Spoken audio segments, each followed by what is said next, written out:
অভিনেত্রী হিনা খান ক্যান্সারে আক্রান্ত, মরণ রোগে আক্রান্ত হলেও আশাবাদী তিনি। অভিনেত্রী সবসময়ই সামাজিক যোগাযোগ মাধ্যমে সব আপডেট দিকে দিয়ে থাকেন নিজের মনের কথা, মরণ রোগের যন্ত্রণা সকলের সঙ্গে ভাগ করে নেওয়ার তার প্রশংসা করেন ভক্তরা। অনেকেই মনে করে এভাবেই মানুষকে সতর্ক করা, আত্মবিশ্বাস দিতেই বা কতজনই পারে। তবে সকলের যে তার মনের কথা খুবই ভালোভাবে গ্রহণ করেন তা নয়। যে কারণে অভিনেত্রী রোজিনা থেকে খানের একটি মন্তব্য ঘিরে চলছে আলোচনা সমালোচনা। রোজিনা থেকে দাবি করেছেন সাংবাদিকদের শিরোনাম হয়ে থাকার জন্য এমনটা করেন হিনা।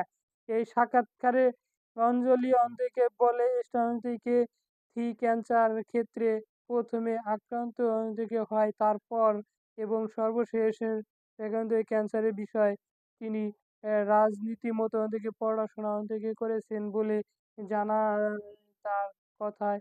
যখন হিনা বলেন ১৫ ঘন্টা ধরে অপারেশন চলছে, আমি খুবই অবাক হয়েছিলাম। শুধু তাই নয়, হাসতে হাসতে অভিনেত্রী বেরিয়ে আসেন অপারেশনের রুম থেকে।